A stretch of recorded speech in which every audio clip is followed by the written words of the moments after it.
Welcome back to the podcast, everybody. Today we're talking about those of you who are counting your steps or tracking your steps using a Fitbit or another form of a pedometer.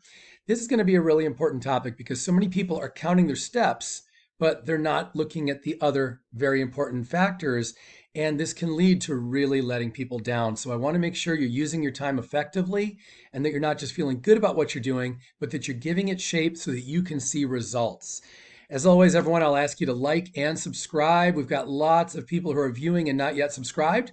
I want to make sure that I can get you more great videos like this in the future. And also by liking the video, you help it in the algorithm and you help more people see it. So first, I want everybody to know, as we get into this topic, that anytime you have the spirit and a growing spirit of wanting to do more and more for your longevity, more and more to attain healthy body composition and stay out of the hospital and off of meds as you get older, obviously, as a coach, I hugely applaud that. The problem is that most people, when they start counting steps, that they get really connected to just the step counting and they don't get so connected to some of the very important scientific variables that absolutely make up what this is going to do in terms of fat loss, what this is going to do in terms of a healthier heart and a healthier cardiovascular system, and therefore reducing risk of cardiovascular disease, the number one threat to your health, the biggest killer there is. And so instead, they just kind of start getting often tied up in, 14,000, 16,000, and not really honing in on the variables that are really going to shape your health outcomes or your weight loss and weight management. And that's ultimately what we're after in the first place, right? I don't think people are counting steps just because they just want to be outside and walking around. Maybe you are, but I think for most of us, we're actually concerned about the health benefits in terms of either weight management and obesity or in terms of longer life. So let's get into what those metrics are. And this way you can add this information to what you're already doing with your walking and you can start giving some shape. Okay, so let me explain this way. In terms of clinical science, in terms of working in an exercise lab and having a participant or a subject doing some cardiovascular work and us looking at what's happening on the machines and what's actually going on with them internally, with their physiology, we don't look at steps. Steps aren't really much of a metric there at all. We might track it occasionally, but that's not part of the algorithm. It's a part of the equation of what makes up what's actually happening with you. And I can show you why by giving you an extreme example, okay? Imagine if someone took really long strides at every step, and they were not only really, really long as your hips could create, but also very fast. And if that person was just huffing and puffing the whole time, like in zone 4 or zone 5 cardio.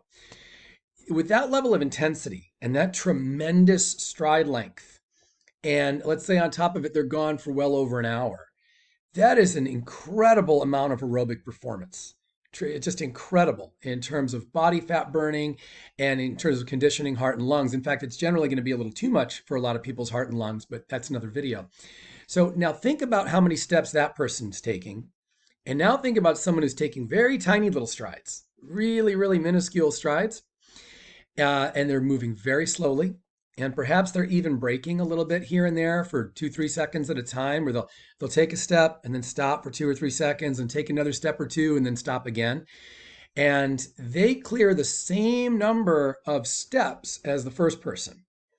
The aerobic changes in those two people are vastly different. I mean, the first person is clearly taking on a lot of cardiovascular work, whereas the second person is at such a low intensity, unless they're very, very heavy or if they had a very heavy weighted vest on or something like that. It's safe to say that that second person taking the tiny steps with some breaks, it doesn't really matter much how many steps they're taking because it's not really going to equate to much body fat loss, if any.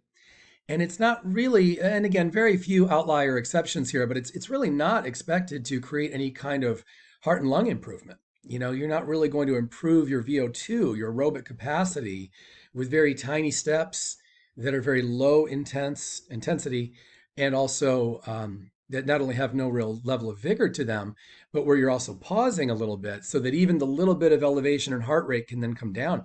That's just not going to really equate to much unless you're very detrained, unless you've just been in a coma for a week or something.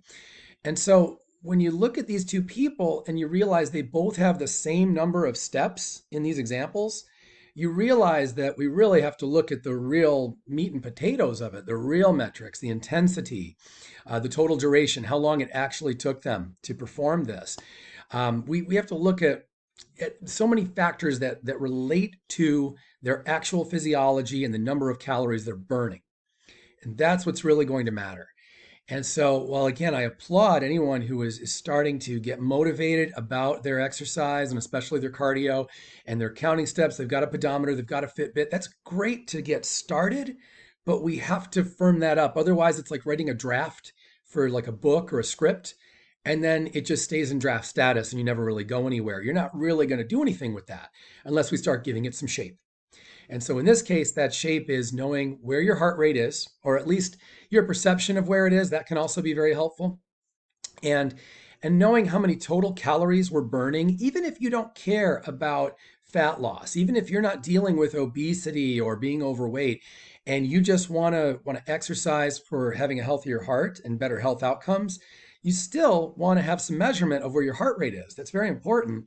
And even potentially how many calories you're burning, because those metrics tell us the kind of work you're putting on the heart and lungs. So anyway, everybody, I hope this message today is clear. Step counting is a great start, but don't let it stop there. I've seen too many people go on years and years counting steps, and we'll say, great, well, how many calories did you burn? And how intense was it on your heart? Did you get up to zone 3 or zone 4? Were you huffing and puffing? And they're not even thinking about that. They're just thinking about how many steps are they getting, and that's it. And that, unfortunately, will really not take you very far in most cases. So as always, if you'd like to get my help individually, you can reach out to me and we can talk about your exact situation, the number of days per week that you're averaging, your nutrition, your sleep science. We can get really into the details to shape up a fantastic wellness program for you, or at least to give more shape to what you're doing already and fine-tune things a little bit.